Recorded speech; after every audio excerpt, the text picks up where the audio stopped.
Klik tombol berikut untuk mendapatkan update ilmu yang insya Allah bermanfaat.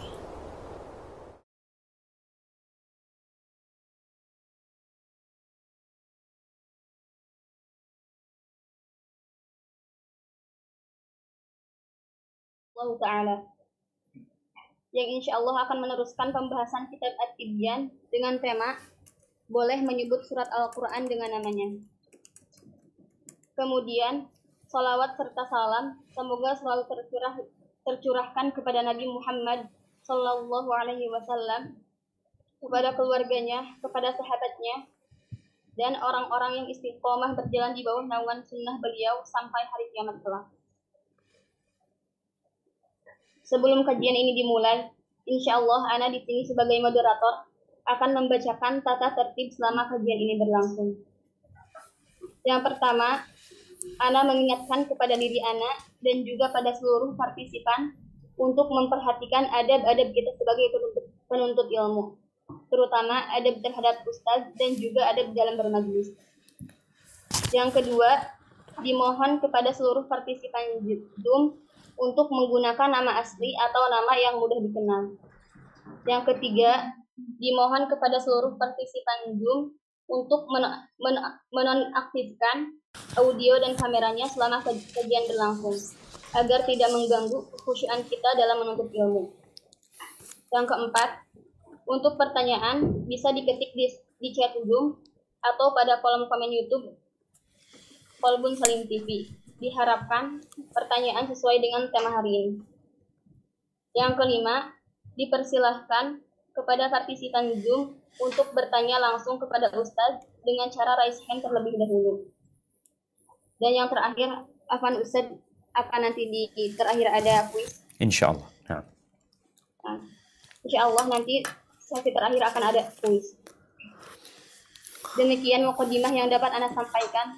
Selebihnya, untuk waktu dan tempat kami persilahkan kepada Ustadz Dr. Syafiq Riza Basalamah LC MA Hafizahullah Ta'ala. Falyatafaddal mashkura. Alhamdulillah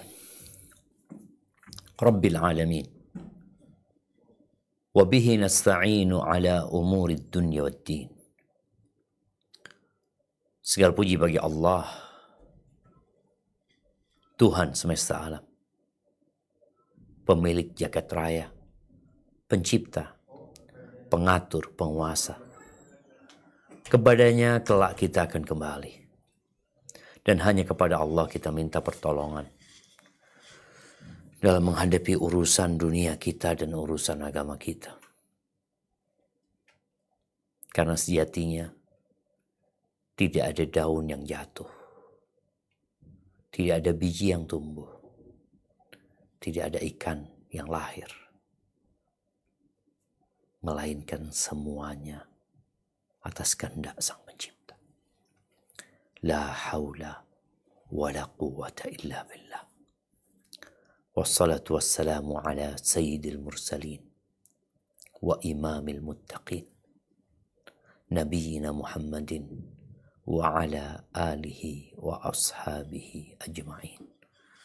Salawat dan salam semoga tercurahkan untuk baginda Nabi kita Muhammad alaihi salatu wassalam, penghulunya para nabi, pemimpinnya orang-orang yang bertakwa, baginda Nabi kita Muhammad alaihi salatu wassalam, dan untuk keluarga beliau serta seluruh sahabat beliau. Semoga Allah meridhai kita bersama mereka. Amma ba'd, ahibati fillah, kembali berjumpa di bulan Sya'ban yang kata Ibnu Hajar Al-Asqalani rahimahullahu ta'ala, kana al-muslimun idza dakhala Sya'ban, dulu orang-orang Islam yang terdahulu tuh kalau masuk bulan Sya'ban apa yang mereka lakukan? Akabbu 'alal masahif wa akhrajuz zakah.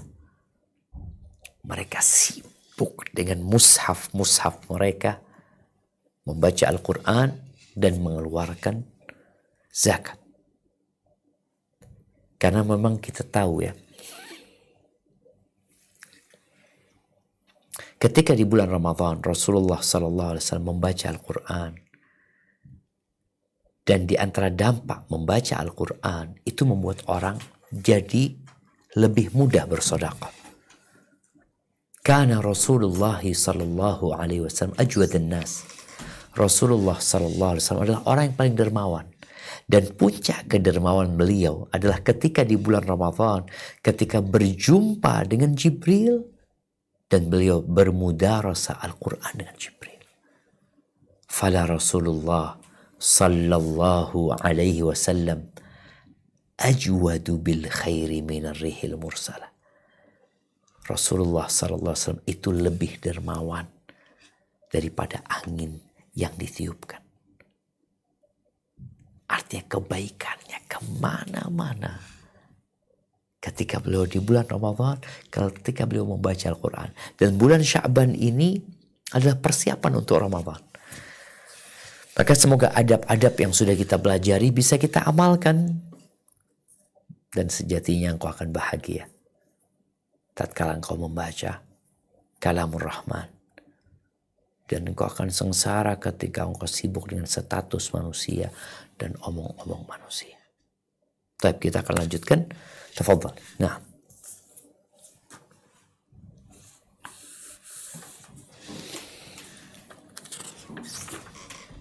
Boleh menyebut surah Al-Quran dengan namanya. Diperbolehkan menyebut surah dalam Al-Quran dengan namanya seperti surah Al-Baqarah, surah Al-Imran, surah An-Nisa, surah Al-Ma'idah, dan surah Al-An'am. Dan seterusnya tidak ada larangan dalam penyebutan tersebut. Namun ada pula para ulama mutaqaddimin yang memakruhkannya. Mereka berkata, hendaknya mengatakan surah yang di dalamnya disebutkan kisah Baqarah seekor sapi, surah yang di dalamnya disebutkan keluarga Imran, surah yang di dalamnya disebutkan para wanita, dan begitu seterusnya. Yang paling benar adalah pendapat pertama. Naam, barakallahu fiik ya. Ini sebuah pembahasan yang mungkin sebagian kita tidak mengetahui kecuali satu pendapat. Ya, kita kalau nyebut ayo baca Al-Baqarah, ayo baca An-Nas, baca Ali Imran. Ternyata ada perselisihan di antara para ulama. Pendapat pertama mengatakan nggak apa-apa. Ya sudah dikatakan baca surat Al-Baqarah. Pendapat yang kedua tidak. Mereka memakruhkan kalau kita nyebutkan surat Al-Baqarah. Maka nyebutnya apa? Surat yang di dalamnya diceritakan tentang Al-Baqarah. Surat yang di dalamnya ada cerita tentang Ali Imran. Disebutkan tentang Ali Imran. Surat An-Naml, surat semut, surat yang di dalamnya disebutkan tentang cerita semut. Tapi pendapat yang rojih, yang sahih, sebagaimana disebutkanlah Al-Imam Nawawi, bahwasanya nggak apa-apa, nggak ada kemakruhan kita menyebutkan surat itu surat Al-Baqarah, surat itu surat gajah, surat itu surat semut umpamanya, surat fil, surat Naml, atau surat Al-Ankabut, atau nama surat-surat yang lainnya. Tapi apa dalilnya sekarang? Ketika Al-Imam Nawawi menguatkan pendapat yang boleh, maka akan disebutkan. Silahkan dibaca.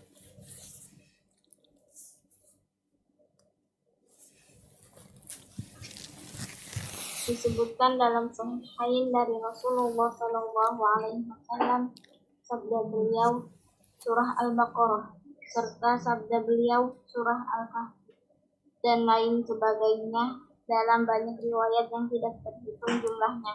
Begitu pula dari perkataan para sahabat radhiyallahu anhum. Ibnu Mas'ud berkata, ini adalah sababun nuzul, sebab turunnya surah Al-Baqarah.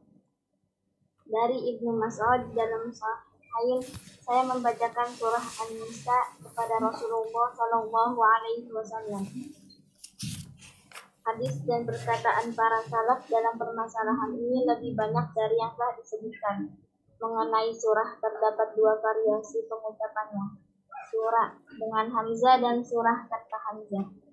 Membaca tanpa hamzah lebih fasih serta hal itu sesuai dengan yang ada dalam Al-Qur'an.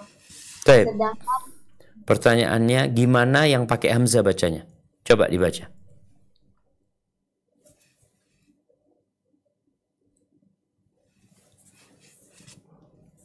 Yang pakai hamzah gimana bacanya? Kalau nggak pakai hamzah, surah. Kalau pakai hamzah, surah. Surah, bukan surah ya. Di sini kan ditulis surah. Jadi seakan-akan hamzahnya setelah ro. Nggak, setelah ro tetap tak marbutah. Jadi surah sama surah. Nah, jadi yang lebih fasih tanpa hamzah. Nah, lanjutkan. Sedangkan yang menyebutkan adanya dua dialek penyebutan surah adalah Ibnu Qutaibah dalam Muqarribul Hadis. Barakallahu fikum. Nah, ini dalil-dalil disebutkan bahwasanya bolehnya menyebutkan penamaan surat dengan Al-Baqarah, An-Nisa, Ali Imran, Al-Kahfi. Kenapa? Karena di kalangan para sahabat sendiri, ketika mereka mendengar dari Nabi SAW, beliau menyebutkan suratul Kahfi, surat Al-Kahfi. Beliau menyebutkan suratul Baqarah. Ibnu Mas'ud mengatakan, aku membacakan kepada Nabi SAW surat An-Nisa. Memang ada dalil-dalil yang menyebutkan Nabi SAW menyuruh sahabat, seperti hadis Mu'adz bin Jabal ketika Mu'adz menjadi imam dan membaca surat Al-Baqarah ketika surat Isya. Lalu Nabi SAW menyuruh Mu'adz untuk membaca idza sallaita bin nas, kalau engkau salat bersama manusia jadi imam, maka faqra sabbih isma rabbikal a'la. Ya, tidak disebut suratul a'la. Iqra hal ataka hadithul ghashiyah. Kan di situ ada penyebutan al-ghashiyah, ada penyebutan al-a'la. Nabi mengatakan seperti itu. Namun ini tidak menjadi dalil dimakruhkannya menyebutkan nama suratnya. Karena di kesempatan lain Nabi SAW menyebutkan nama surat. Menunjukkan dua-duanya boleh. Jadi nggak makruh gitu loh. Kemudian surah itu pakai hamzah dan tidak pakai hamzah. Surah atau surah. Yang lebih fasih adalah surah tanpa hamzah. Barakallahu fiik. Dilanjutkan. Menisbatkan suatu variasi qiraah pada qari'ahnya. Tidak dilarang mengatakan ini qiraahnya Abu Amr, ini qiraahnya Nafi, ini qiraahnya Hamzah, ini qiraahnya Kasai, atau yang lainnya. Karena demikianlah perbuatan ulama salaf dan khalaf tanpa ada yang mengingkarinya. Ya, ini. Nah, lanjutkan, fadhal. Ibnu Abi Dawud meriwayatkan dari Ibrahim an-Nakhai, dia berkata, mereka melarang seseorang berkata, ini kebiasaannya si fulan dan ini qiraahnya si fulan. Lantas yang paling benar sebagaimana yang telah kami sebutkan. Na'am, barakallahu fiik. Kalau tadi tentang penyebutan nama surat, sekarang tentang penyebutan qari'nya. Kita tahu Al-Quran diturunkan dengan 7 huruf. Yang diantaranya adalah masuk dalam qiraat yang ada ya. Seperti disebutkan tadi ada qiraatnya Al-Kisai, qiraatnya Khalaf, qiraatnya Abi Ja'far. Maka kita nggak apa-apa menyebutkan ini qiraatnya fulan. Sehingga orang tahu, kok nggak sama qiraatnya mu dengan qiraat fulan. Oh iya, memang ini bukan qiraatnya Hafiz semuanya. Ini qiraatnya Ibn Amir, bukan qiraatnya Al-Kisai. Atau qiraatnya Asim. Walaupun ada yang mengatakan dilarang, tapi pendapat yang rajih nggak apa-apa, karena ini bukan bicara versi ya. Versi. Semuanya itu qiraatnya Nabi SAW. Jadi semua qiraat yang 7 itu adalah qiraat yang dibacakan Jibril kepada Nabi SAW. Kemudian Nabi membacakannya kepada para sahabat. Kemudian nanti ada ulama-ulama yang masyhur dengan qiraat tersebut. Sehingga dinisbatkan kepada yang memasyhurkannya atau yang meriwayatkannya dari para sahabat Nabi radhiyallahu taala anhum.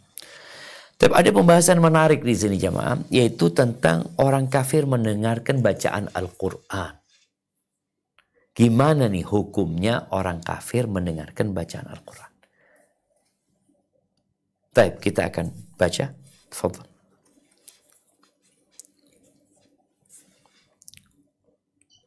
Orang kafir mendengarkan bacaan Al-Quran. Orang yang kafir tidak dilarang mendengarkan bacaan Al-Quran sebagaimana firman Allah Ta'ala. A'udzu billahi minasyaitonir rajim. Wa in ahadun minal musyrikin istajaraka fa'ajirhu hatta yasma'a kalam Allah. Dan jika di antara kaum musyrikin ada yang meminta perlindungan kepadamu, maka lindungilah agar dia dapat mendengar firman Allah. Surat At-Taubah, surat ke-9 ayat 6. Namun dilarang menyentuh Al-Quran. Barakallahu fiik. Naam ahibati fillah. Sejatinya ketika Quran ini turun kepada Nabi alaihi salatu wassalam, semua orang masih kafir.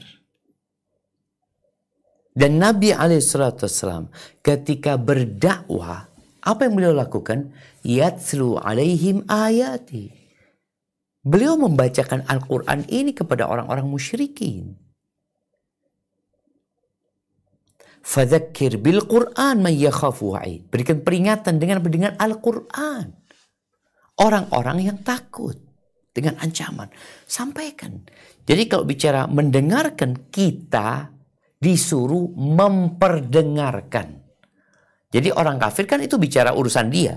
Boleh nggak dia dengar Al-Quran? Ini urusan dia sebenarnya. Tapi tugas kita kaum muslimin adalah memperdengarkan Al-Quran kepada mereka. Dengan mendakwain mereka agar mereka masuk Islam.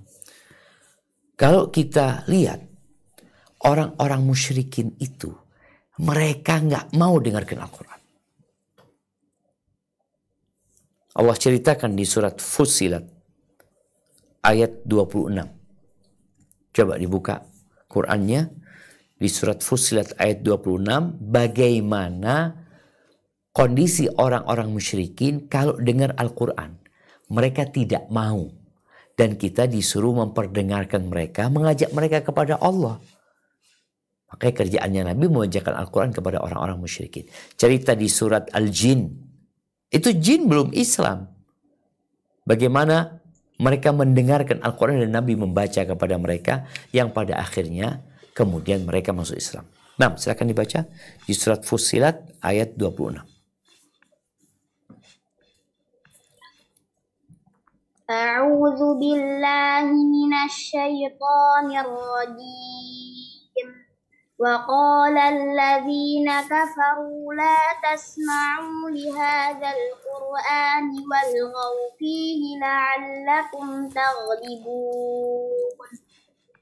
Dan orang-orang yang kafir berkata, janganlah kamu mendengarkan bacaan Al-Quran ini dan buatlah kegaduhan terhadapnya, agar kamu dapat mengalahkan mereka. Lihat, mereka nggak ingin mendengarkan. Dan mereka khawatir orang-orang yang mendengarkan akan terpengaruh, yakni masuk Islam. Karena orang yang membaca Al-Quran atau mendengarkan Al-Quran dengan sungguh-sungguh, insya Allah Allah kasih hidayah. Dan banyak buktinya.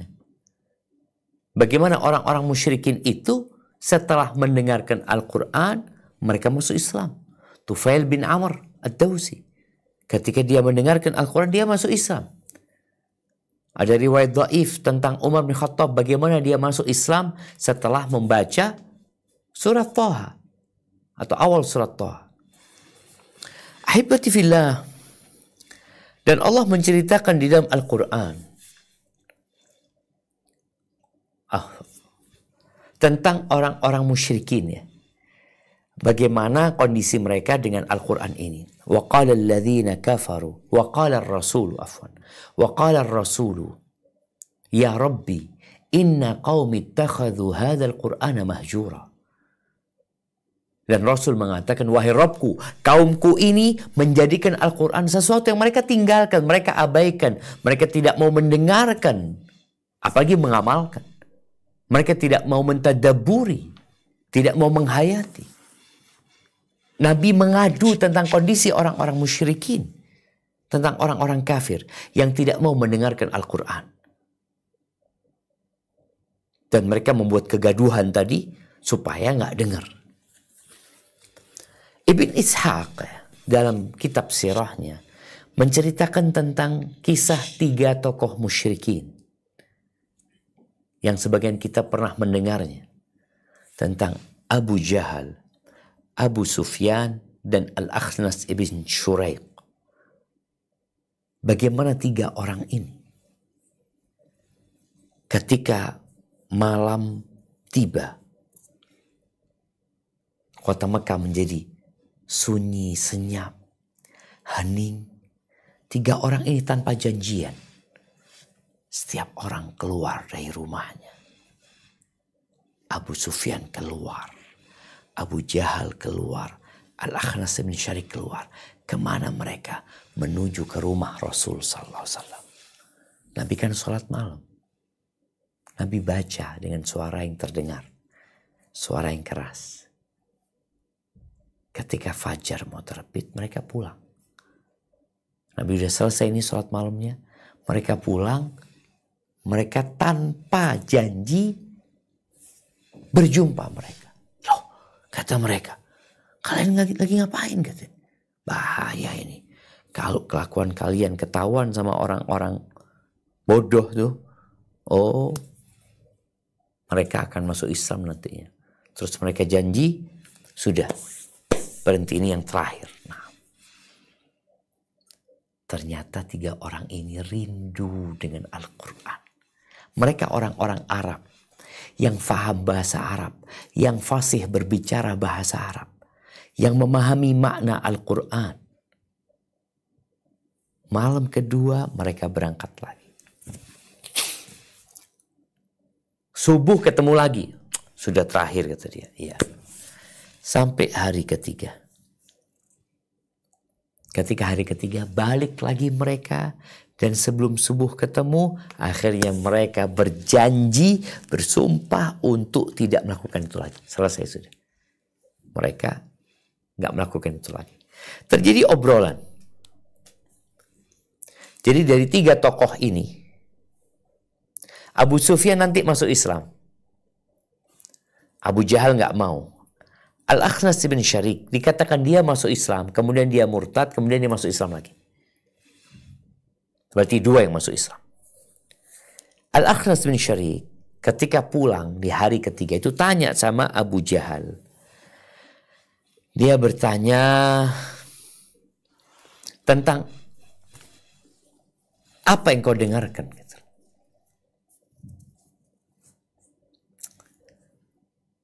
Kata Abu Jahal, kita itu bersaing sebenarnya.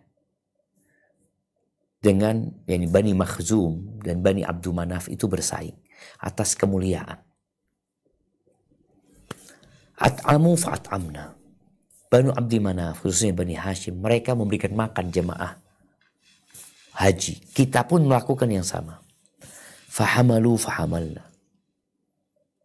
Mereka berusaha berbuat baik. Ini maksudnya hamal ini.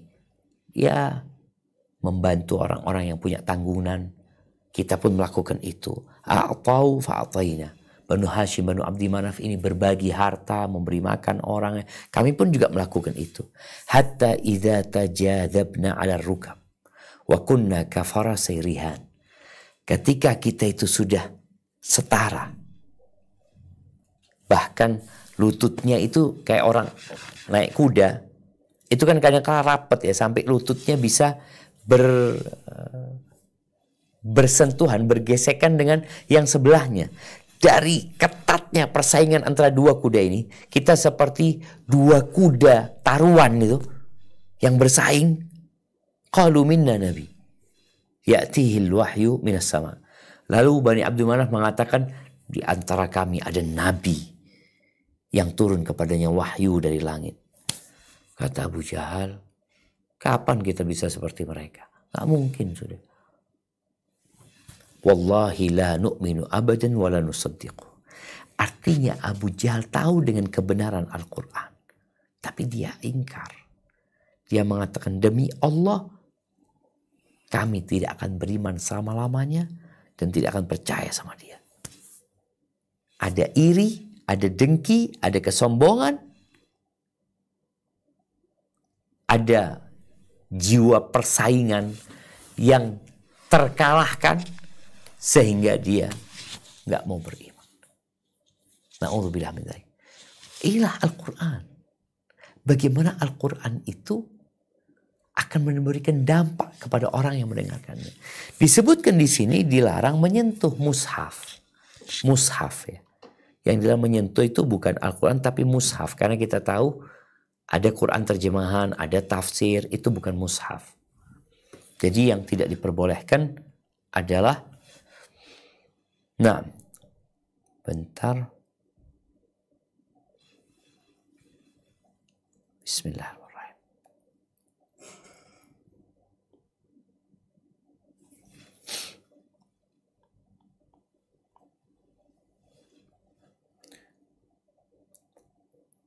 Allahumma salli wa sallim.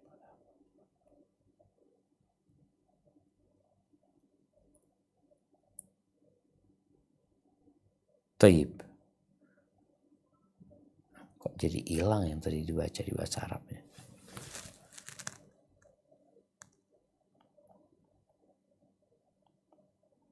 Nah.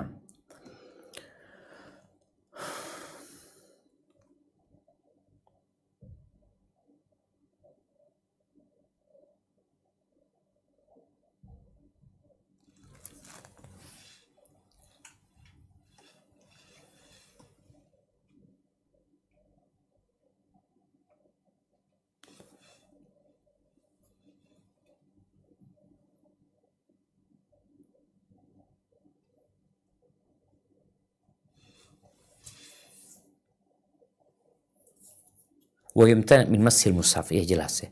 Jadi yang nggak boleh adalah menyentuh mushaf buat mereka. Sebagaimana yang kita pelajari bahwasanya menyentuh mushaf harus dalam kondisi suci. Seorang muslim pun yang tidak suci dilarang menyentuh mushaf menurut pendapat yang benar. Baik, ahibati fillah.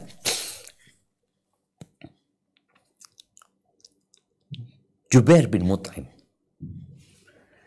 Jubair bin Mut'im ini dia pernah datang ke kota Madinah untuk menebus tawanan perang.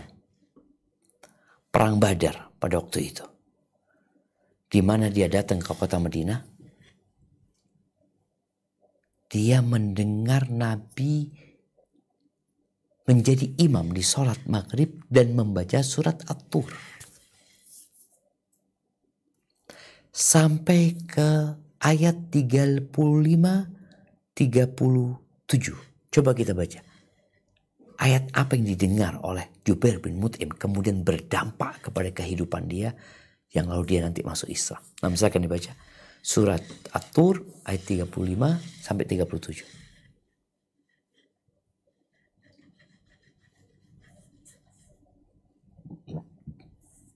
A'udzu billahi minasy syaithanir rajim. Am khuliqu min ghairi syai'in am humul khaliqun. Am khalaqus samawati wal ard bal la yuqinun. Am 'indahum khazainu rabbika am humul musaytirun. Barakallahu fiik. Nah. Apakah mereka diciptakan tanpa sesuatu pun, ataukah mereka yang menciptakan diri mereka sendiri? Ataukah mereka telah menciptakan langit dan bumi itu, sebenarnya mereka tidak meyakini apa yang mereka katakan? Ataukah di sisi mereka ada perbendaharaan Tuhanmu, atau merekakah yang berkuasa? Barakallahu fiik. Kita lihat ya, Jubair ini bin Mut'im dalam kondisi dia dengki sama Islam dan tidak mau masuk Islam. Dia datang ke kota Madinah ingin membebaskan budak atau membebaskan tawanan perang Badar karena memang harus bayar tebusan.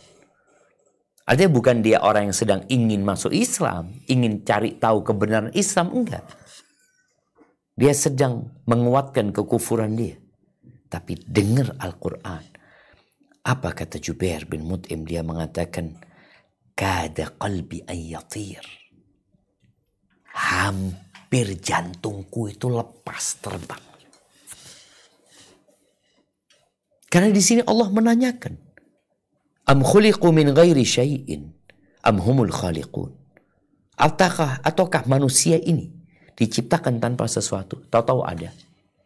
Atau mereka yang menciptakan diri mereka sendiri. Ada yang merasa menciptakan diri, nggak ada. Lalu Allah tanyakan lagi, am khalaqus samawati wal ard. Apakah mereka yang menciptakan langit dan bumi? Berhala-berhala yang disembah juga. Apakah mereka menciptakan langit dan bumi? Enggak. Apakah mereka yang memiliki perbendaharaan Tuhanmu? Mereka yang menguasai? Enggak. Jadi manusia ini adalah makhluk yang sangat bodoh dan sangat zalim. Yang pada akhirnya nanti Jubair bin Mut'im masuk Islam. Jadi memperdengarkan ayat Quran itu penting. Tentunya kalau sekarang ya dengan artinya bagaimana dia tahu makna Al-Quran tersebut. Oleh karena itu adanya channel Al-Quran Al-Karim untuk Mekah dan channel Sunnah Nabawiyah untuk kota Madinah, untuk Masjid Nabawi yang live 24 jam. Itu salah satu sarana dakwah. Oleh karena itu biasanya di live itu dikasih terjemahan bahasa Inggris. Dengan harapan tuh orang-orang yang non-muslim yang dapat bahasa Inggris memahami apa yang sedang mereka dengar dari Al-Quran atau dari hadis Nabi Sallallahu Alaihi Wasallam. Baik, dilanjutkan. Apakah boleh mengajarkan Al-Quran pada orang kafir? Ulama madhab kami berpendapat, jika tidak diharapkan keislamannya, maka ia tak boleh mempelajari Al-Quran. Namun apabila ia ingin masuk Islam, ada dua pendapat. Pendapat yang paling sahih, boleh mempelajarinya jika bisa diharapkan keislamannya. Barakallah. Nah, lanjutkan. Pendapat kedua, tidak diperbolehkan, sebagaimana tidak boleh menjual Al-Quran kepada orang kafir, walaupun dapat diharapkan keislamannya. Barakallahu fikum. Jadi Al-Quran di sini yang terakhir tidak boleh menjual Al-Quran, yakni Al-Mushaf ya.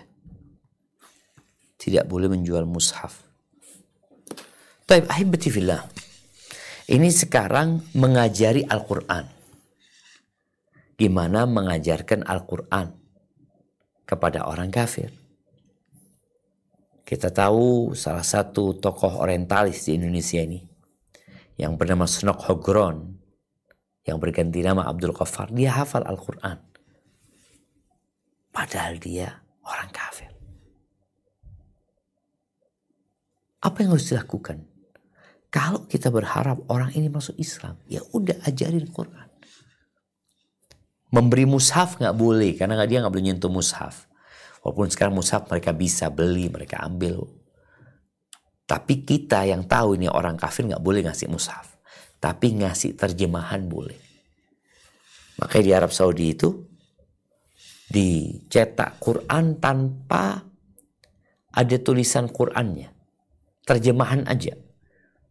Dan banyak dibagikan ke penjara-penjara Amerika.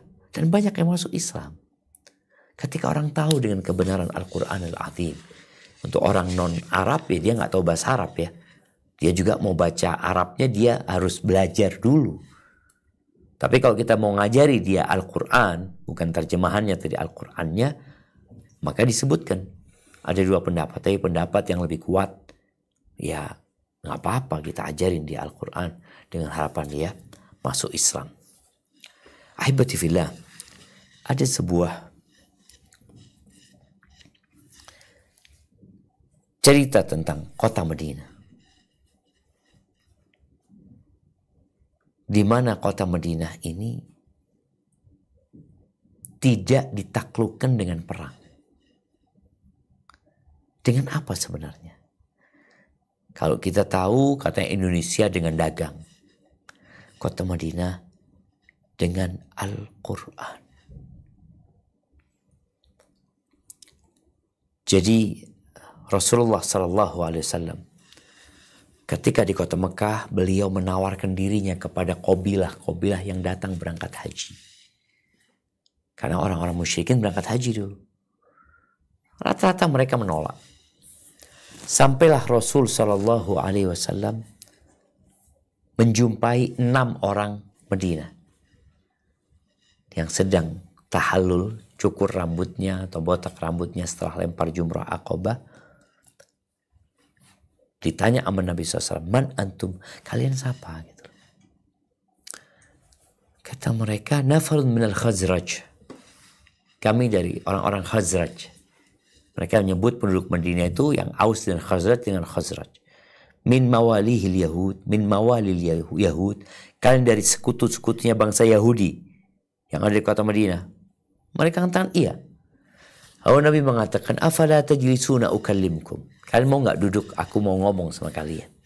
Ini dakwah nih. Qalu bala. Iya, nggak apa-apa. Akhirnya mereka duduk. Dan Nabi SAW mengajak mereka kepada Allah. Menyampaikan tentang Islam.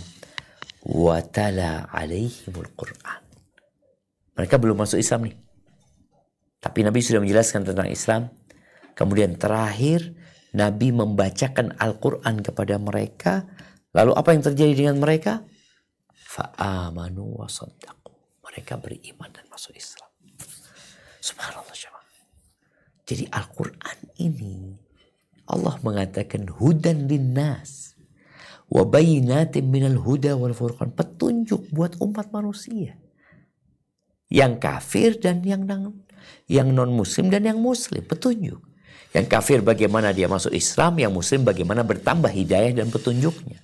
Inna hadzal Qur'an yahdi lillati hiya aqwam. Quran ini memberikan petunjuk kepada jalan yang paling lurus. Barakallahu fiik. Baik, jadi berkaitan dengan mendengarkan bacaan Al-Quran kepada orang musyrikin dalam rangka dakwah, kita diperintahkan untuk membacakan ayat-ayat Al-Quran kepada mereka dengan harapan mereka masuk Islam. Karena inilah kitab yang tidak ada keraguan di dalamnya. Sebagaimana Allah katakan, dzalikal kitabu la raiba fi hudal lil muttaqin. Nah, dilanjutkan. Barakallahu fiikum. Media penulisan Al-Quran. Para ulama berbeda pendapat mengenai penulisan Al-Quran di tempat air minum. Lantas tempat tersebut dicuci dan airnya diminumkan kepada orang yang sakit. Hasan, Mujahid, Kilabah, dan Auza'i radhiyallahu anhum berkata, hal tersebut tidak mengapa, namun Nakhai memakruhkannya. Robi, Husain, Baghawi, dan sebagian ulama mazhab kami berpendapat jika seandainya ayat Al-Quran ditulis di sebuah manisan atau makanan semisalnya, maka tak akan memakannya. Al-Qobi berkata, seandainya ayat Al-Quran tersebut ditulis di atas kayu, maka tidak boleh membakarnya. Barakallahu fikum. Ini berkaitan dengan ruqyah sebenarnya. Ruqyah itu sejatinya adalah dengan membacakan. membacakan ayat-ayat Al-Quran. Wa nunazzilu minal Qur'ani ma huwa shifa wa rahmah. Dibacakan Al-Quran sambil ditiup sana. Nah, sekarang gimana kalau menulis Al-Quran di piring, di mangkok, atau di bejana, lantas tempat tersebut dicuci dan airnya diminumkan kepada orang yang sakit? Boleh apa enggak? Jadi dulu modelnya dia nulis umpamanya ayat kursi pakai tinta, dan kita tahu tinta itu bisa jadi dari daun-daunan dahulu ya. Daun-daunan yang berwarna. Ada yang warna merah mungkin, ada yang warna hitam, biru. Ditulis tuh ayat kursi di wadah. Setelah selesai ayat kursi ditulis, kemudian disiramin air wadahnya itu. Lalu diminumkan kepada orang yang sakit. Apakah ruqyah atau pengobatan alternatif dengan seperti ini boleh atau tidak? Karena di masa Nabi nggak terjadi yang seperti itu. Yang ada dibacakan. Apalagi kondisi para sahabat yang dapat membaca dan menulis itu nggak banyak gitu di masa yang dapat membaca dan menulis ya, bukan yang menghafal, rata-rata kan dengan hafalan mereka. Itu tidak banyak. Disebutkan di sini bahwasanya pendapat Hasan Al-Basri, Mujahid, Abu Qilabah dan Al-Auza'i, mereka berpendapat nggak apa-apa. Pengobatan dengan seperti itu nggak apa-apa. Karena memang Quran itu obat. Baik itu dibacakan atau ditulis. Wa karihahun Nakh'i, seorang tabi'in, An-Nakh'i memakruhkannya. Tidak mengharamkan, tapi memakruhkannya. Enggak lah. Memang kalau bicara keluar dari khilaf yang terjadi, yang seharusnya dilakukan adalah membacakan. Bukan menulis kemudian diminum di sana. Dan boleh jadi kalau dulu ditulis, boleh jadi ada yang tulis di kertas, kemudian kertasnya ditaruh di air umpamanya seperti itu. Qala al-Qadhi Husain wal Baghawi wa ghairuhuma min ashab, ini dari mazhab Syafi'iyah, yaitu Al-Qadhi Husain dan Al-Baghawi, dia berpendapat boleh Quran itu dituliskan di makanan atau di manisan, di sini disebutkan. Lalu dimakan, nggak apa-apa. Jadi orang bikin kue ditulisin Al-Fatihah, apalagi sekarang ya, dengan canggihnya berbagai macam alat yang ada. Ada kopi mungkin tulisannya orang bikin kopi, kemudian ditulis di kopi itu Bismillahirrahmanirrahim. Boleh nggak diminum tuh kopi? Boleh diminum. Di kue ditulis Bismillahirrahmanirrahim. Atau bikin kue yang besar kemudian dikasih kaligrafi.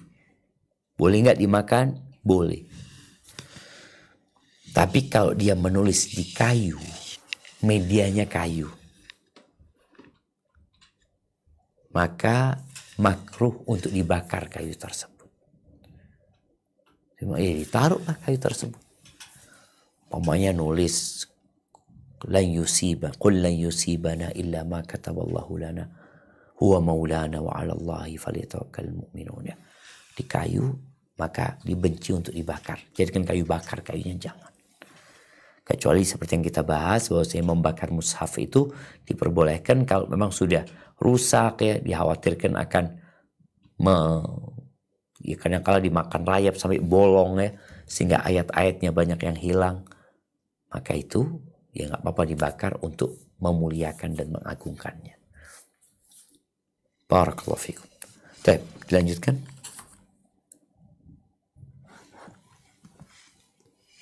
Penulisan Al-Quran. Menurut mazhab kami, dilarang menulis dinding dan baju dengan ayat-ayat Al-Quran dan asma Allah. Nah, dilarang ini kalau di bahasa Arabnya di annahu yukrah. Bahasanya dimakruhkan. Melukis di dinding, yaitu kaligrafi ya, dimakruhkan, dilarangnya itu. Menulis di dinding, baik dengan memahatnya, atau dengan menggambarnya seperti yang kita lihat di Masjid Nabawi mungkin, di Masjidil Haram atau di masjid-masjid kampung kita. Ternyata di sini disebutkan bahwasanya itu makruh menulis di dinding dan baju dengan Quran dengan nama-nama Allah Azza wa Jalla. Maka hendaklah kita menghindarinya. Kemudian disebutkan di sini ucapan para ulama tentang hal ini. Silakan dibaca.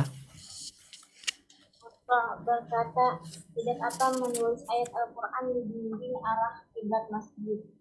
Sedangkan menulis huruf-huruf Al-Quran, Malik berkata, tidak apa-apa menulis ayat-ayat Al-Quran jika di atas kayu atau kulit.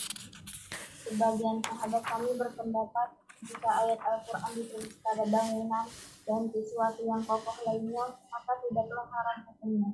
Akan tetapi lebih baik tidak melakukan hal demikian, sebagaimana yang telah disebutkan dalam hadis. Namun apabila ditulis, ia mengamalkan apa yang dikatakan oleh Imam Malik dan sebagaimana yang difatwakan oleh Syekh Abu Amr bin Salah rahimahullah. Naam. Ini berkaitan dengan kaligrafi ya.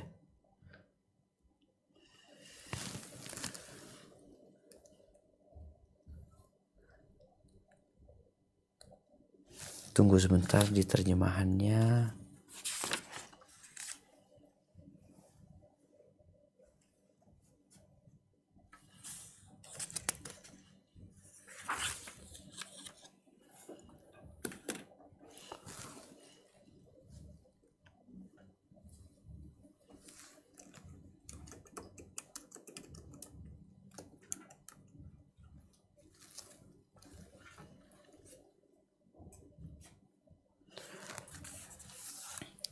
Nah, ini ada yang tidak diterjemahkan ya.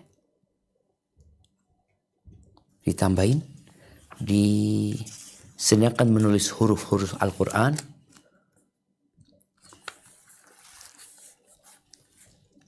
maka wa amma kita, ya coba ditampilkan anunya, halamannya di atasnya. Sedangkan menulis huruf-huruf Al-Quran di bahasa Arabnya wa amma kitabatul huruzi minal Quran. Artinya adapun menulis jimat dari Al-Quran. Menulis jimat, bukan huruf-huruf Al-Quran, tapi jimat dari Al-Quran. Ingat dari Al-Quran ya. Jimat itu ada dari Al-Quran. Dari Al-Quran. Baik. Pendapat Imam Malik tidak apa menulis ayat-ayat Al-Quran apabila jika ditulis di atas kayu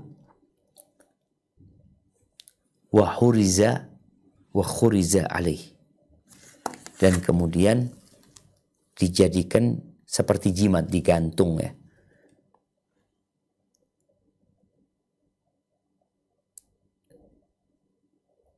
Ya, jadi ini bicara jimat dari Al-Quran jemaah. Kalau tadi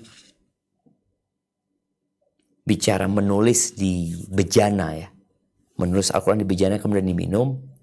Kemudian di sini berkaitan dengan melukis di dinding dan baju dengan ayat Al-Quran, dan ini dimakruhkan. Kemudian gimana kalau nulis jimat itu dari Al-Quran? Ini ada khilaf di antara para ulama. Bicara jimat, kita tahu hadis-hadis Nabi SAW yang melarang seorang untuk mengenakan jimat. Rasul SAW mengatakan, Inna ruqa tama'im wa tiwala syirik.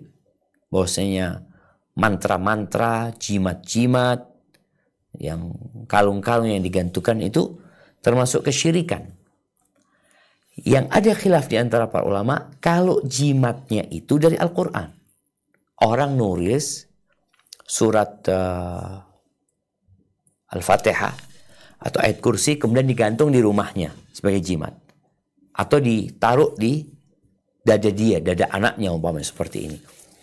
Ini ada khilaf di antara para ulama. Apabila yang ditulis itu Al-Quran. Sebagaimana yang kita baca. Maka pendapat Imam Malik ya, walaupun madhab Asy-Syafi'i dikatakan dilarang menulis atau dimakruhkan ya, mengukir di dinding, di baju dengan Quran dan nama-nama Allah Azza wa Jalla. Adapun Atha membolehkan menulis di kiblatnya masjid. Adapun menulis masalah jimat ini dari Al-Quran, maka pendapat Imam Malik di sini sebutkan la ba'sa apabila ditulis di kayu atau di kulit, kemudian tadi dijadikan jimat. Kemudian disebutkan di sini pendapat Syafi'i. Wa qala ba'du ashabina, sebagian sahabat kami, yakni sebagian ulama Syafi'iyah, ditambahkan di sini yang dimaksud dengan sahabat kami adalah ulama Asy-Syafi'iyah, idza kataba fil hirzi Qur'anan ma'a ghairihi falaysa biharamin. Disebutkan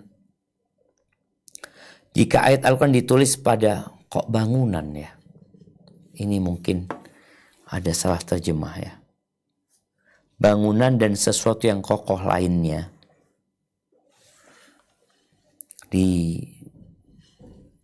Coba diganti apabila ditulis di semacam jimat ya. Quran bersama lainnya. Bersama lainnya boleh jadi doa-doa lainnya. Doa-doa Nabi SAW. Falaysa biharamin. Maka tidaklah haram hukumnya. Akan tetapi lebih baik tidak melakukan hal yang demikian. Sebagaimana yang telah disebutkan dalam hadis ya. Ini salah terjemah lagi jemaah. Diperbaikin. Semacam jimat.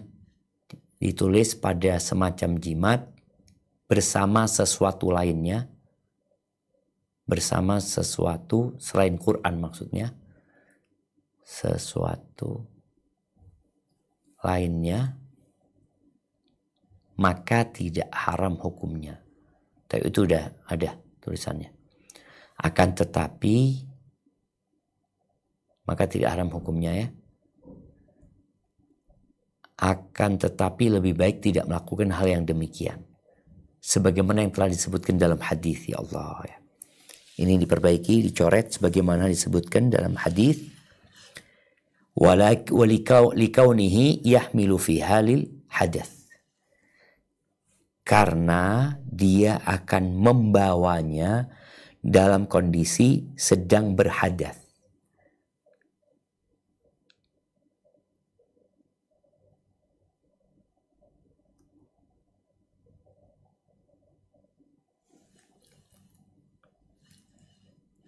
Nah, kita lihat ya bagaimana disebutkan dalam terjemahannya sebagaimana telah disebutkan dalam hadis, padahal yang benar karena dia akan membawanya dalam kondisi hadath. Namun wa idza kataba yusan bima qalahu al-Imam Malik. Apabila dia menulis semacam jimat tadi, yusanu bima qalahu Imam Malik, maka harus dijaga sebagaimana yang dikatakan oleh Imam Malik.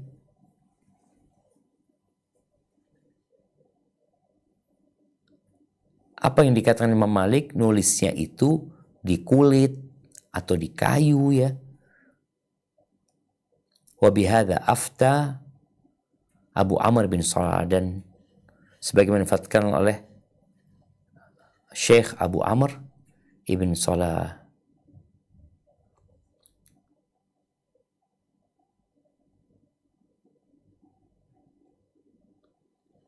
Di sini ada, ini mungkin masalah perlu diperjelas bentar ya.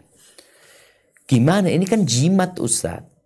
Kan nggak boleh jimat itu. Bahkan Nabi SAW mengatakan at-tamimatu syirkun, at-tamimatu syirk, tamimah itu syirik, jimat itu syirik. Kok ada ulama yang membolehkan? Iya, ini permasalahan memang seperti itu.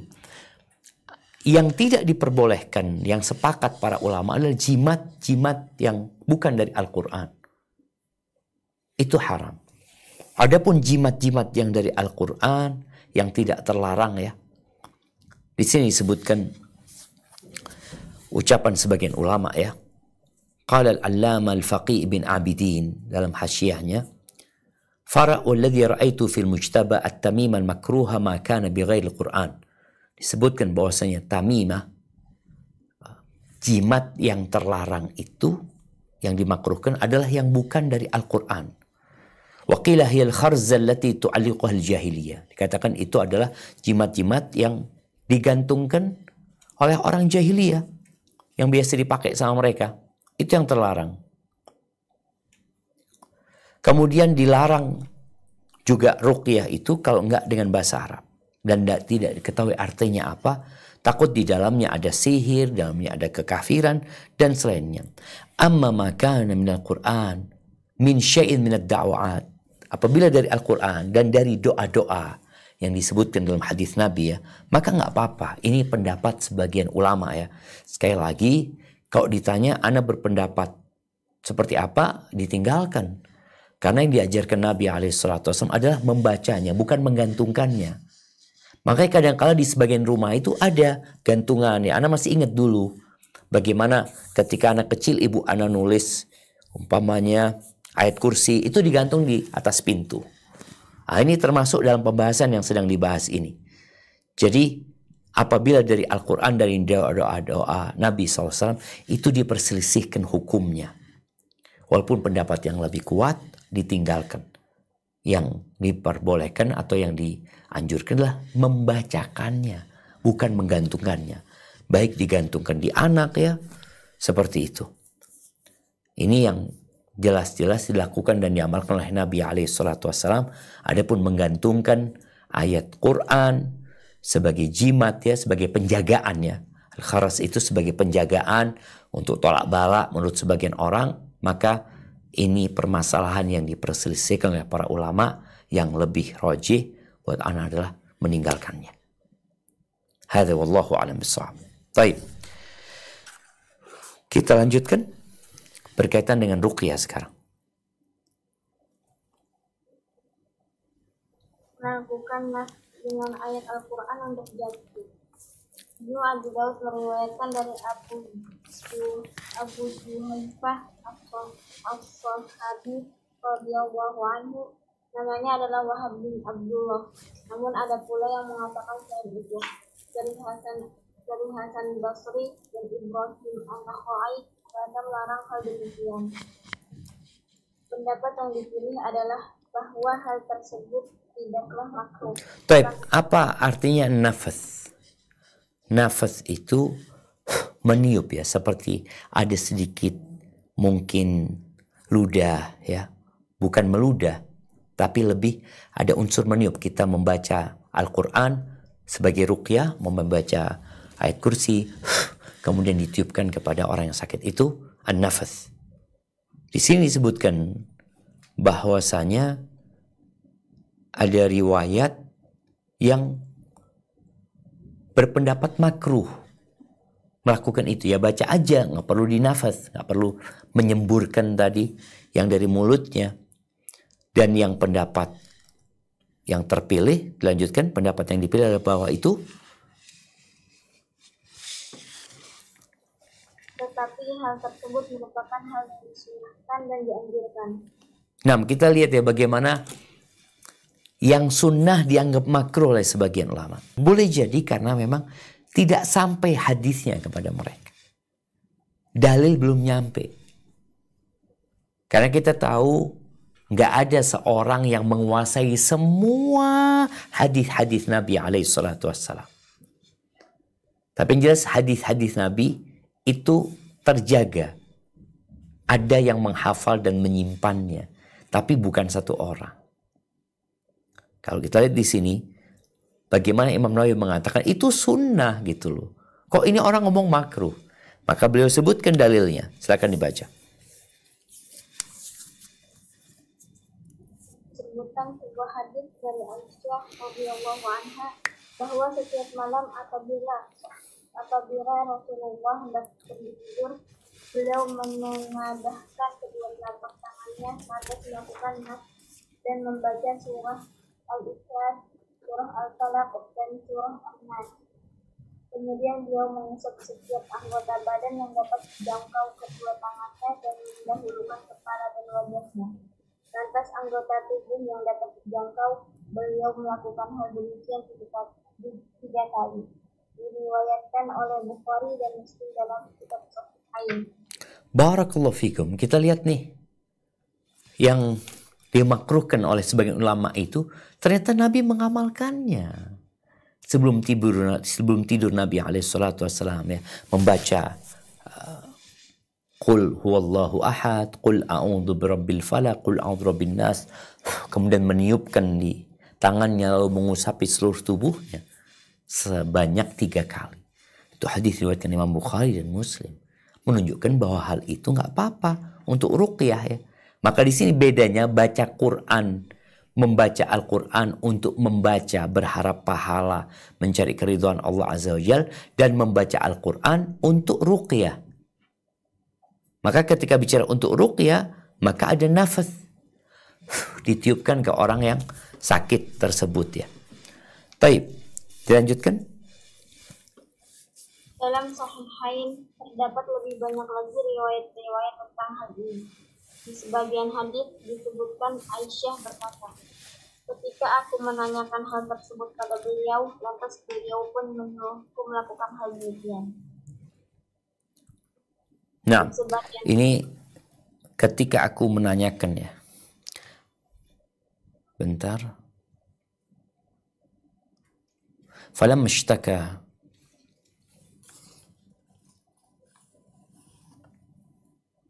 ketika ishtaka, itu bukan menanyakan, ishtaka ini bisa jadi mengadu ya. Ketika Nabi sakit ya diganti, ketika aku menanyakan diganti dengan ketika Rasulullah SAW sakit.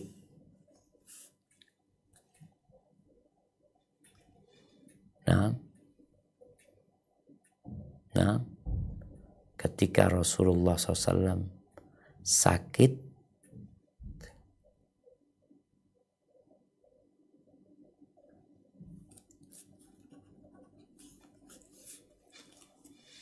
nah itu dicoret yang aku menanyakan tersebut pada beliau. Ya, lantas beliau pun menyuruhku melakukan hal demikian. Ya, apa maksudnya? Ketika Nabi SAW sedang sakit, Nabi tidak bisa membaca sendiri. Artinya sunnah itu yang Nabi membaca sendiri. Qul huwallahu ahad, Qul a'udzu birabbil falaq, Qul a'udzu birabbin nas. Kemudian ditiupkan lalu diusapkan. Nabi nggak bisa baca. Apa yang dilakukan Aisyah? Nabi nyuruh Aisyah membacakannya. Maka Aisyah memegang tangan Nabi SAW. Kemudian Aisyah membacakan 3 surat itu, meniupkannya lalu diusapkan ke tubuh Nabi alaihissalatu wassalam. Kita lihat ya, bagaimana ketika ada kesalahan dalam terjemahan, akhirnya sulit kita memahami apa yang dimaksud dengan pembahasan ini.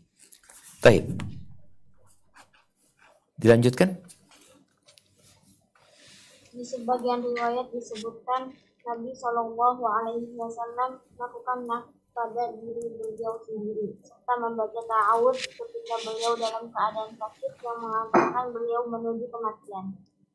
Ya, ini Nabi SAW melakukan nafas pada diri beliau sendiri, bukan serta membaca, tapi dengan membaca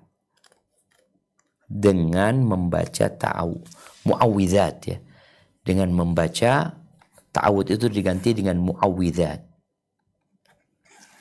Mu'awwidzat itu diantaranya ya qul a'udzu birabbil falaq, qul a'udzu birabbin nas, itu disebut al-mu'awwidzat. Nah, ketika beliau dalam kondisi sakit. Nah, dilanjutkan. Aisyah berkata, ketika sakit beliau bertambah parah, aku menafas beliau dengan surah-surah tersebut. Lantas aku mengusap dengan menggunakan tangan beliau sallallahu alaihi wasallam karena keberkahannya. Ya, dilanjutkan lagi. Sebagian riwayat pula menyebutkan apabila beliau sakit, beliau membaca ta'awudz untuk dirinya sendiri lantas melakukan nafas. Para ahli bahasa berkata, nafas adalah meludah pelan tanpa mengeluarkan dahak. Enggak, bukan dahak ya. Jadi dahak ini kan yang dari leher ya, tanpa mengeluarkan air ludah. Bukan dahak, tanpa mengeluarkan mungkin air ludah. Adalah meludah pelan tanpa mengeluarkan air ludah. Jadi seperti meniup sebenarnya. Nafkhun latif. Ini nafas adalah mungkin dirubah, diganti bukan meludah, tapi meniup. Meniup dengan lembut. Gitu ya. Tanpa mengeluarkan ludah. Bukan seperti orang yang meludah ya. Nafkhun latif bila riq disebutkan. Baik, sebelum kita rasa kita cukupkan sampai di sini, kita masuk ke sesi tanya jawab. Tafadhol kalau ada pertanyaan. Dan Ustaz, jazakumullah khairan Ustaz. Untuk selanjutnya, kita masuk pada sesi tanya jawab. Untuk pertanyaan pertama, pertanyaan yang masuk dari chat Zoom. Assalamualaikum, Ustaz izin bertanya, apakah benar hadis berdoa pada hari Rabu antara zuhur dan asar mustajab ini sahih? Bagaimana cara agar bisa membaca Al-Quran dengan khusyuk? Jazakallahu khairan, barakallahu ya Ustaz. Nah, jemaah, berkaitan dengan doa di hari Rebu antara salat zuhur sama salat asar. Ini ada kejadian di masa Nabi SAW. Ketika Rasulullah SAW dikepung oleh orang musyrikin pada tahun kelima Hijriah di kota Madinah, yaitu perang Khandaq ya. Nabi itu bertahan di Jabal Sila yang sekarang jadi 7 masjid ya. Di situ Nabi berdoa tiap hari. Sampai akhirnya di hari Rebu antara zuhur dan asar Nabi berdoa, itu dikabulkan sama Allah Azza wa Jalla. Kemudian sahabat yang meriwayatkan hadis ini akhirnya dia kalau ada masalah dia berusaha berdoa di hari Rebu di antara zuhur dan asar, dan dia sebutkan doanya dikabulkan oleh Allah Subhanahu wa taala. Sehingga kemudian ada yang berpendapat memang di waktu itu dikabulkannya doa, atau memang Nabi SAW tiap hari berdoa dan pada waktu itulah baru dikabulkan doanya alaihi salatu wassalam. Dan bicara doa ini Allah mengatakan ud'uni astajib lakum. Berdoalah kepada aku, pasti aku kabulkan. Waktu dan tempat itu berbeda-beda, tapi semua waktu adalah waktu untuk berdoa. Hanya saja ada harapan dikabulkan lebih besar. Tapi kondisi hati yang berdoa itu lebih utama daripada waktu. Karena ada orang antara azan dan iqamah berdoa, tapi hatinya biasa-biasa aja. Tidak menghayati apa yang dia minta. Ada orang doa, ya jam 9 pagi dia doa minta sama Allah Azza wa Jalla, tapi doanya sungguh-sungguh. Boleh jadi itu lebih dikabulkan. Barakallahu fikum. Tadi pertanyaan kedua apa? Pertanyaan kedua, bagaimana cara agar bisa membaca Al-Quran dengan khusyuk?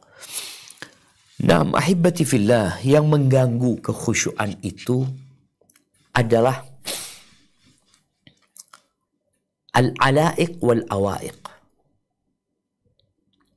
Yang mengganggu itu, orang nggak bisa khusyuk. Ada urusan-urusan eksternal, ada urusan internal. Internal kita itu biasanya kondisi hati. Yang kita mungkin penuh dengan hasad, iri, penuh dengan dosa. Ada ambisi-ambisi yang tidak baik di dalam hati kita. Itu perlu dibersihkan. Jadikan ambisi kita satu, yaitu mencari akhirat. Adapun al-awa'iq awil ala'iq itu urusan-urusan kesibukan di kita dengan dunia kita. Kita lagi baca Quran, ada WA masuk, kita baca WA. Kita baca Quran, ada notifikasi belanja, kita baca. Artinya ada kondisi luar itu yang mengganggu. Hati kita padahal sudah benar. Hati kita benar-benar khusyuk. Artinya memang kita bersihkan hati, mohon ampun sama Allah. Kita ingin mentadabburi Al-Quran. Tapi kesibukan-kesibukan eksternal ini membuat kita nggak khusyuk juga. Maka perbaiki niat kita, bersihkan hati kita. Kesibukan-kesibukan dunia tinggalkan. Makanya sebagian salafus saleh di bulan Sya'ban ini, di antaranya Qais ibn Amr al-Mullai, dia kalau masuk bulan Sya'ban itu ditutup tokonya dia. Dia tutup toko, dia fokus baca Quran. Bukan dilarang orang kerja, bukan dilarang orang jualan, tapi ya itu ada kesibukan akhirnya. Sedangkan dia lihat cukuplah aku kerja 10 bulan. Kan ada orang sekarang yang kerja 10 bulan, cukup buat makan setahun. Bahkan ada orang yang kerja 4 bulan off umpamanya. Ada model seperti itu. Atau sebulan off. Dia 4 bulan off umpamanya. Nggak kerja. Jadi kalau ingin khusyuk memang harus bersihkan hati, luruskan niat, dan buang semua yang menyebabkan kita lalai dan lupa. Maka notifikasi kadangkala umpamanya kita mau baca Quran lewat handphone. Kalau di handphone kita itu WA masih masuk, ada suara, ding ding, dung dung, ini itu, ya akan membuat kita jadi khusyuk. Kemudian baca sama artinya. Hadza wallahu a'lam bissawab. Nah. Jazakumullahu khairan Ustaz. Untuk pertanyaan selanjutnya, pertanyaan untuk yang raise hand, dipersilahkan untuk Ibu Evi Yusnita.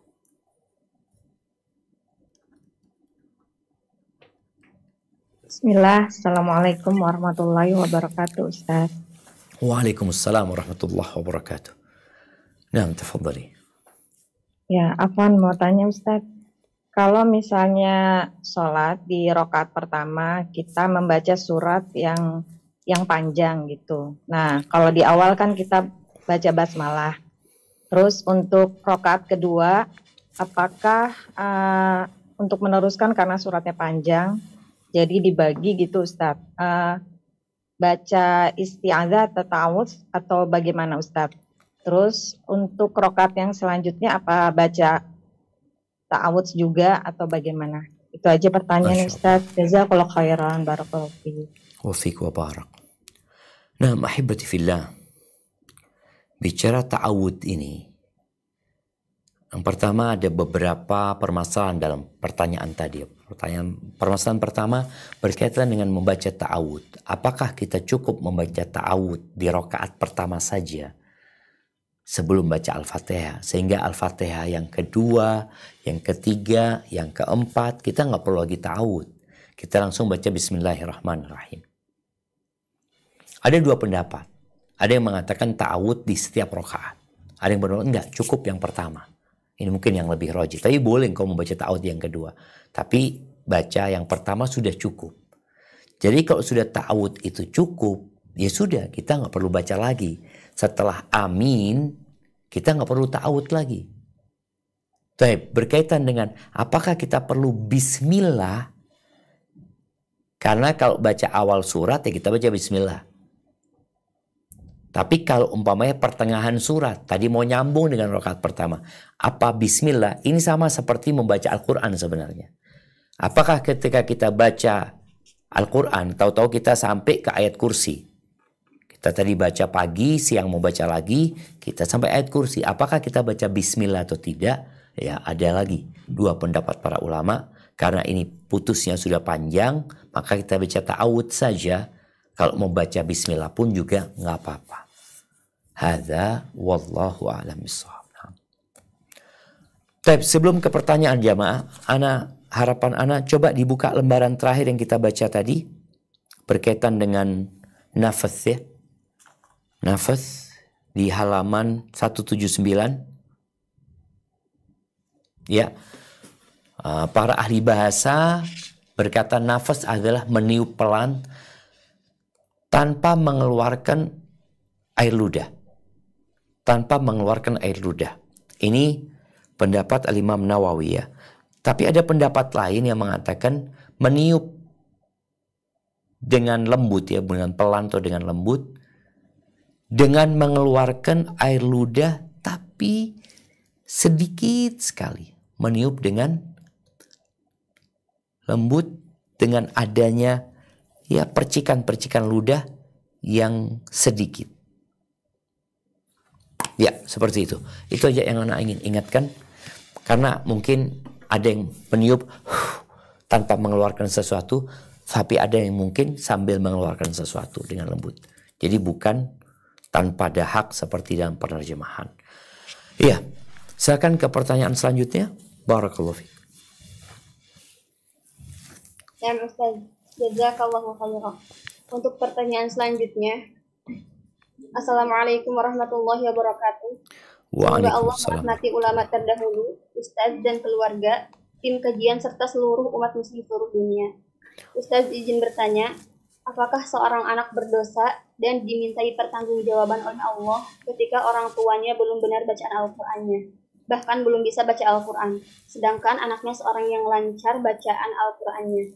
Anak tersebut dengan keterbatasan waktu dan kesempatan belum bisa mengajari orang tuanya. Apakah boleh dengan memasukkan orang tuanya di halaqah tahsin Ustaz? Jazakallahu khair, barakallahu fiik. Masya Allah, barakallahu fiik. Naam ahibati fillah. Allah menyuruh kita untuk saling ta'awun. Tolong menolong. Wa ta'awanu 'alal birri wat taqwa. Sejatinya orang tualah yang mengajarkan Al-Quran buat anak-anaknya. Tapi boleh jadi bapak ibunya gak bisa baca Quran. Sehingga anaknya dimasukkan ke rumah Quran. Anaknya dimasukkan ke masjid TPQ untuk belajar Al-Quran. Anaknya lancar, bapak ibunya gak lancar baca Quran. Gimana nih? Apakah sang anak wajib mengajarkan Al-Quran kepada orang tuanya? Jadi Quran ini ada yang wajib, ada yang anjuran. Yang wajib itu adalah yang dipakai sholat. Seperti Al-Fatihah. Wajib tuh orang tua bisa baca Al-Fatihah. Karena itu kewajiban, rukun sholat itu baca Al-Fatihah. Yang lainnya jadi anjuran. Jadi paling tidak anak ini, walaupun orang tuanya gak bisa baca Quran, tapi paling tidak orang tuanya harus bisa baca Al-Fatihah. Ini yang menjadi kewajiban. Adapun yang selanjutnya adalah sunnah dan anjuran. Supaya lebih baik bacaannya umpamanya, tambah banyak hafalannya, yaitu sebuah keutamaan dan martabat yang tinggi yang akan didapat oleh orang-orang yang menghafal Al-Quran. Maka di sini, apakah anak mengajarkan langsung atau anak memfasilitasi orang tuanya, ya tergantung. Intinya anak berusaha bagaimana orang tuanya bisa baca Al-Quran. Hada wallahu a'lam bishawab. Jazakallahu khairan Ustaz. Untuk pertanyaan selanjutnya, pertanyaan dari salah satu santriwati RQ. Assalamualaikum Ustaz. Waalaikumsalam warahmatullahi wabarakatuh. Ahlan wa sahlan. Naam, tafadhali. Ustaz, Ana mau nanya, Ustaz kapan kajian di BSD lagi? Kajian di BSD. Ini kan sekarang kajian di BSD udah. Maksudnya kajiannya offline. Offline. Ya doakan insyaAllah. Segera kita kajian di BSD insyaAllah. Barakallahu fiik. InsyaAllah sebelum Ramadan mudah-mudahan sudah bisa kajian di BSD insyaAllah. Barakallahu fiik. Assalamualaikum Ustaz. Waalaikumsalam warahmatullahi wabarakatuh. Naam, tafadhali. Ustadz izin bertanya, bagaimana kan kita dianjurkan sebelum tidur itu untuk berwudu dulu, Ustadz. Kalau orang yang lagi halangan itu juga dianjurkan untuk berwudu juga atau enggak, Ustadz? Masya Allah, barakallahu fiik. Ya, berkaitan dengan orang berhalangan, apakah wudu itu akan, dia nggak bisa sholat ya. Sedangkan wudu itu untuk sholat, untuk baca Quran umpamanya. Apakah orang yang berhalangan itu wudu? Kalau halangannya itu bisa diangkat, maka dia berwudu.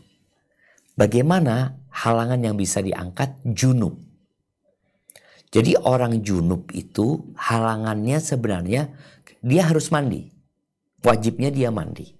Tapi ternyata Rasulullah SAW kalau nggak mau mandi, disuruh wudu sama Nabi SAW. Atau beliau berwudu. Karena wudu ini mengurangi hadatnya. Hadat yang besar itu paling nggak berkuranglah dengan dia berwudu. Adapun kalau seorang yang datang bulan, maka wudu nggak bisa mengurangi apa-apa dari dia. Jadi dia tidak dianjurkan untuk berwudu. Wallahu alam, itu yang ana ketahui ya. Hadza wallahu alam bissawab. Jazakallahu khairan, Ustaz. Barakallahu fiki. Na'am. Untuk pertanyaan selanjutnya, Afwan Ustaz, Ana ingin saran. Ana ingin meninggalkan rumah dan anak-anak. Karena Ana sudah ditalak, cerai dan suami tidak mencintai Ana sebagai istri yang Allah kirim.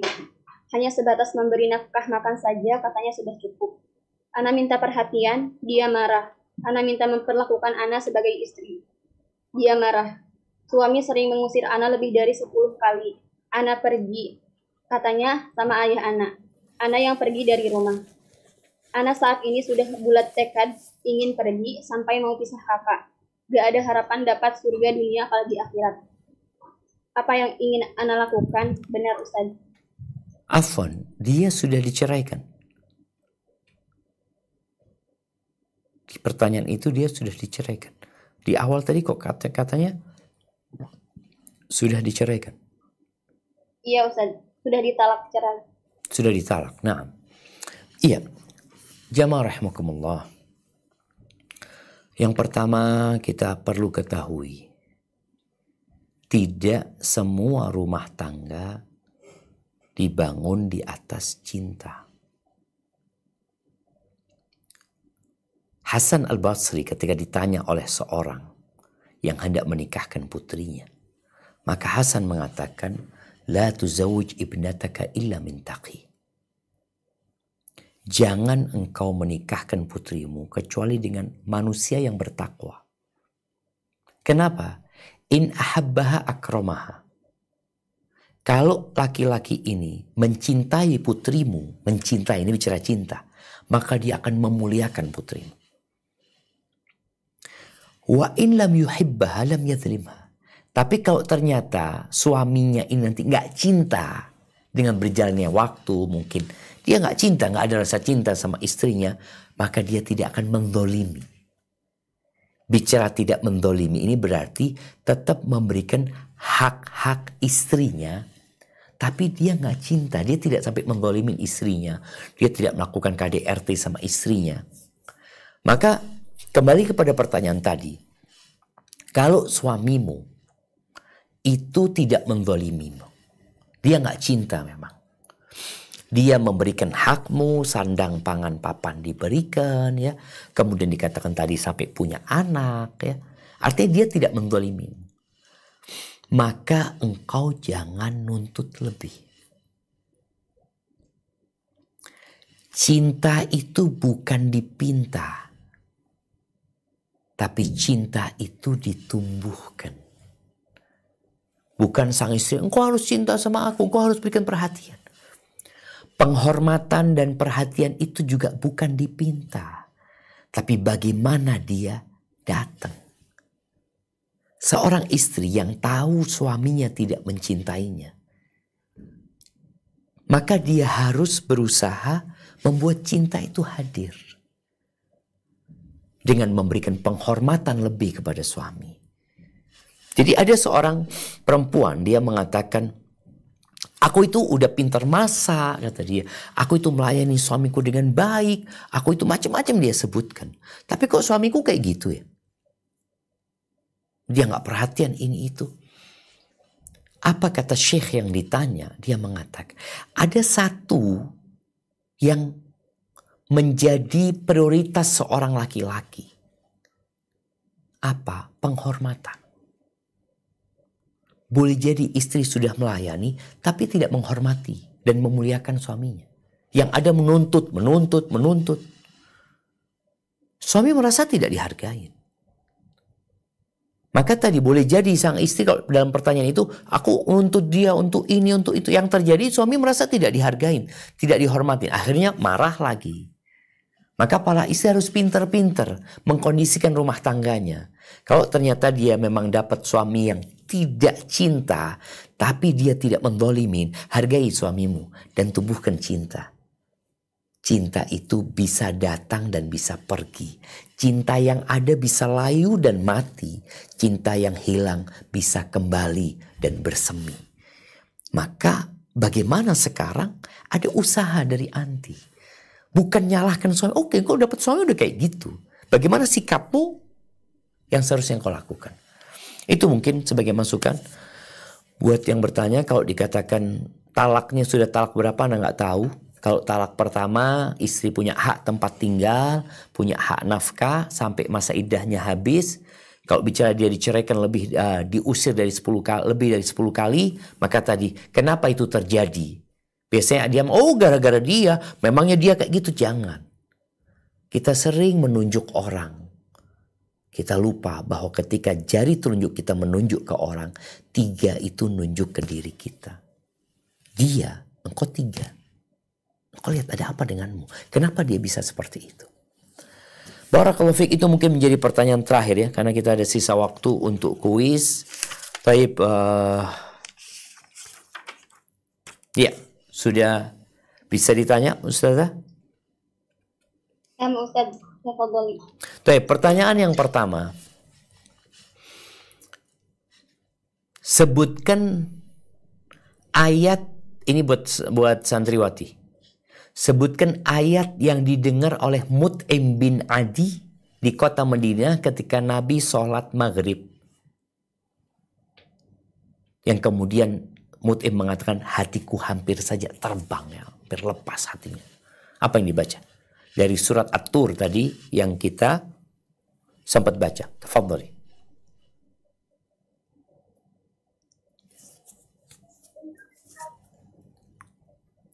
Ini baca ta'awudz gak?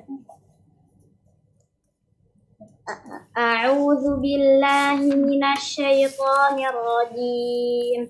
Am khuliqu min ghairi syai'in am humul khaliqun am khalaqus samawati wal ard bal la yuqinun am 'indahum khazainu rabbika am humul musaytirun. Barakallahu fiik, ahsanti.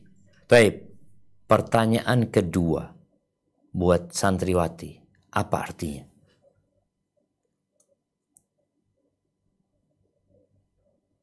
Nah, nggak boleh nyontek.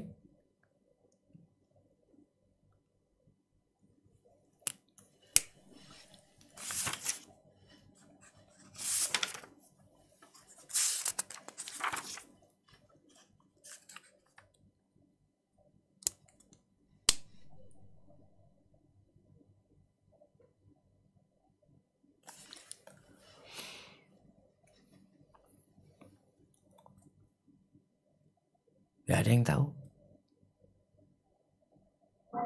Afwan Ustaz, tidak ada yang tahu sebenarnya.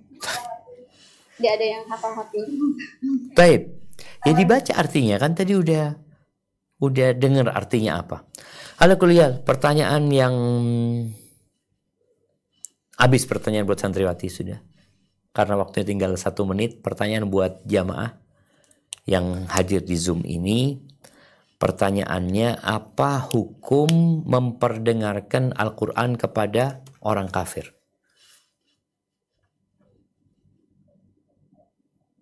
Dipersilakan untuk Ibu Yuniarti. Iya. Assalamualaikum warahmatullahi wabarakatuh. untuk memperdengarkan Al-Quran untuk orang kafir itu tidak diperbolehkan karena dia berbeda agama dengan kita. Karena kalau orang Islam itu sama dengan seperti kita mempelajari seperti kita mendengarkan tentang agama beliau, karena takutnya imannya kita terganggu, Pak Ustadz. Jadi tidak diperbolehkan. Kita tidak diperbolehkan membacakan Quran kepada orang kafir, gitu? Tidak boleh. Sepertinya boleh. Jadi yang betul itu kita malah dianjurkan berdakwah itu dengan membacakan Al-Quran kepada orang kafir. Karena tujuannya, tadi kita udah baca ayatnya, bagaimana orang kafir itu kalau bisa dengar Quran gitu. Kita sebagai muslim gak boleh dengarkan Injil. Tapi kita sebagai muslim, bagaimana kita mengajak orang kafir untuk masuk Islam. Karena kita diperintahkan untuk mendakwain mereka kepada Islam. Seperti itu. Barakallahu fiik. Ana rasa kuisnya habis sudah karena waktunya habis. Insya Allah kita Barakallahu fiik, kita lanjutkan pada pertemuan yang akan datang. Kurang lebihnya mohon maaf. Ana kembalikan ke moderator. Jazakillah khairan. Nah, Ustaz, jazakallahu khairan. Alhamdulillah, kajian pagi dari awal sampai akhir telah selesai. Telah sama-sama kita simak. Semoga ilmu yang telah kita dapatkan pada hari ini bisa bermanfaat. Dan semoga Allah mudahkan kita untuk bisa mengamalkannya dalam kehidupan sehari-hari. Sekali lagi kami ucapkan barakallahu fikum wa jazakumullahu khairan pada Ustaz Dr. Syafiq Riza Basalamah LCMA hafizahullah taala yang telah menyampaikan materinya, dan kepada lorong Paradisa yang telah mempersiapkan kajian ini. Dan kami ucapkan terima kasih kepada seluruh keluarga besar SRB. Dan kami memohon maaf pada partisipan yang tidak kami sampaikan pertanyaannya karena keterbatasan waktu. Mudah-mudahan di lain waktu bisa tersampaikan. Kita tutup dengan doa kafaratul majlis. Subhanakallahumma wa bihamdika asyhadu an la ilaha illa anta astaghfiruka wa atubu ilaik. Assalamualaikum warahmatullahi wabarakatuh.